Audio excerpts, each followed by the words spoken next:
going to be difficult to make this video because you gotta watch what you say. You gotta watch what you say when you're talking about these topics.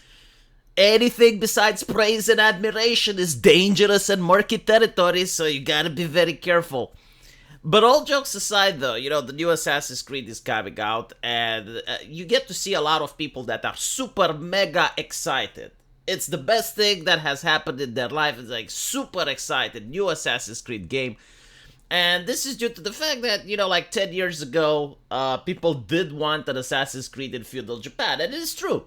Like, I was a huge fan of Prince of Persia, which I would consider to be the original game, and then they decided to make Assassin's Creed, and they stopped the production of Prince of Persia for some reason. And ever since Assassin's Creed 3 came out, a lot of people wanted Assassin's Creed to take place in Japan. And this is also due to the fact that a lot of players are from Asia, and anime is very popular. And not to mention, when you're thinking about an assassin, you're also thinking about a ninja. So everyone wanted Assassin's Creed in Japan, but like for some reason they just didn't do it. They would do Assassin's Creed in Europe, they would do Assassin's Creed in America, they would do all these Assassin's Creed, but like they never went to Japan. Until the video game Ghost of Tsushima comes out, and it looks amazing. And I even made a video at the time, and I said, okay, if this game sells well, we will finally see an Assassin's Creed in Japan, because modern AAA gaming is not involved into storytelling as much, is not involved into providing a new and original gameplay as much. What they are involved is into figuring out new ways of milking the consumer of money, whether it is making new DLC, whether it is expanding the in-game shop. Like what they want is for you to pay as much as up to $120 for a video game, and then figure out a way to drain you of more and more cash. So they're not really interested in innovating, they're not really interested in creating something new and memorable. So if they see that another AAA company is taking the risk, and another AAA company is making the game take place in Asia, then they will say, oh, well, if people buy that, then we can do it, right? So this is exactly what I expected from Ubisoft.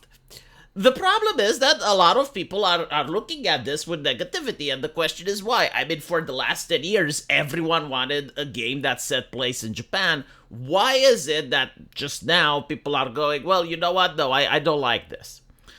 Is it due to the diversity, right? Like, this is the first question, and I gotta say a flat-out no, and I can even justify why that is.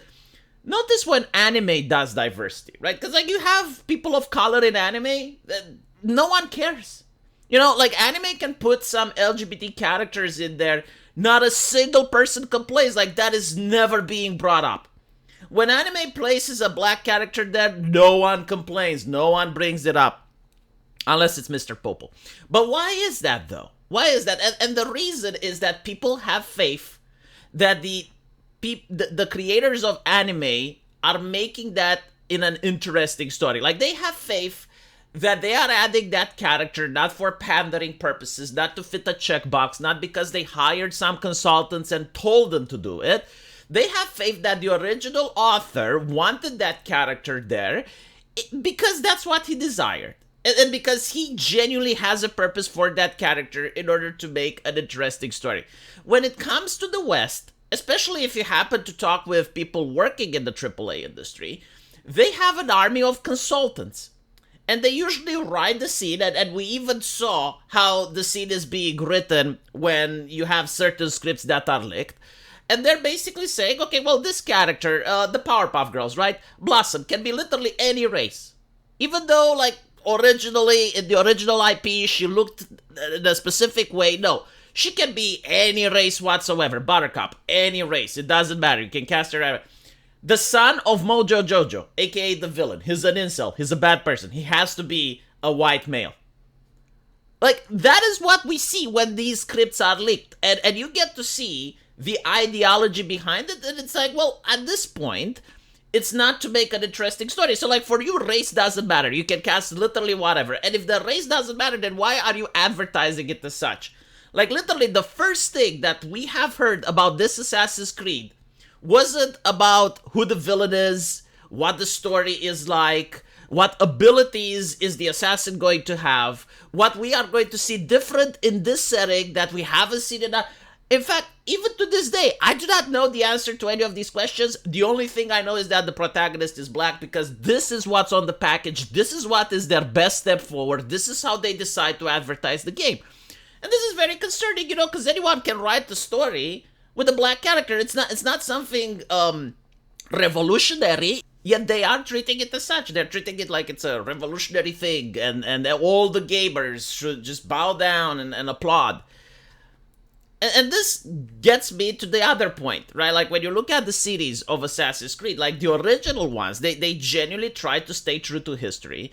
And the whole concept, I remember in the trailers in the Assassin's Creed 1, they were like, yeah, we got a team of historians.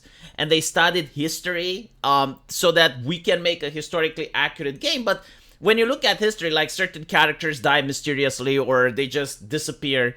And we wanted to create our game where it explains those disappearances. Like, okay, this character just died. Well, the assassin got him, So they took accurate history and they had an entire team dedicated to maintain that authenticity.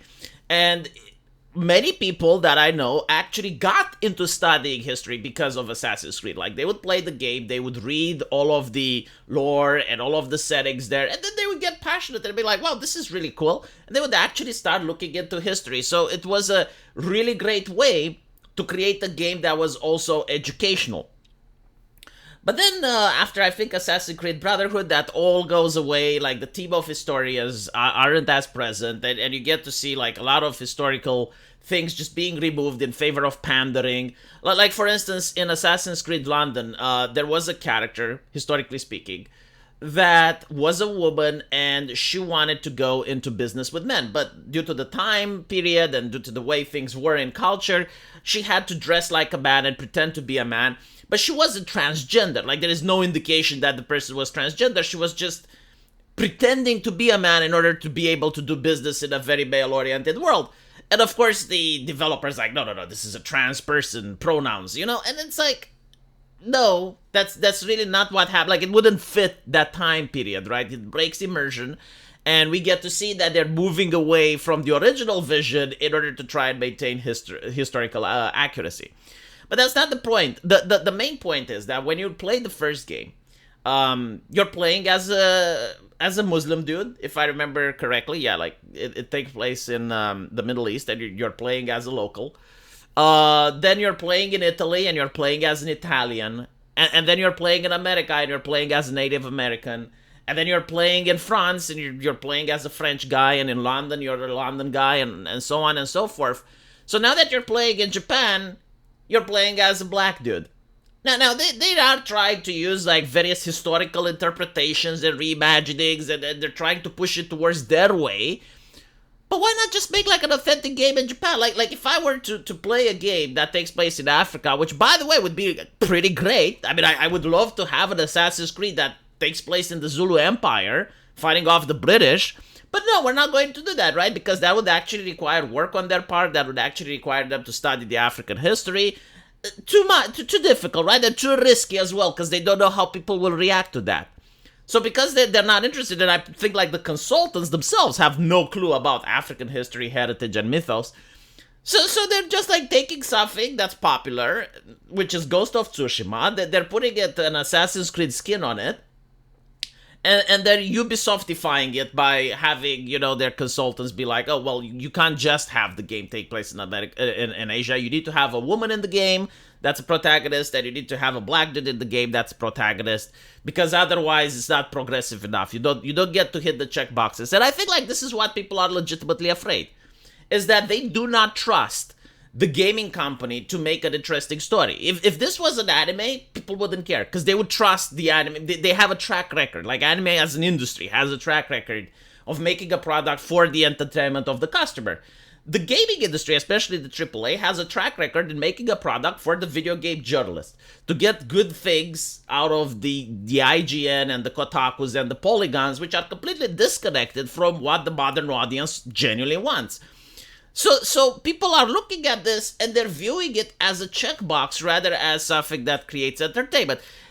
And another reason for this is the division, right? Like, they genuinely want the conversation to go this way. Like, they want people to come out and say, wow, this is amazing, and someone says, I don't like it because you're a racist. No, I'm not a racist. Oh, but you are. And that is now the conversation, right? So what ends up happening is that the game trends on Twitter because everyone is talking about it, not because of the gameplay or the aesthetics or anything like that. People are talking about this nonsense.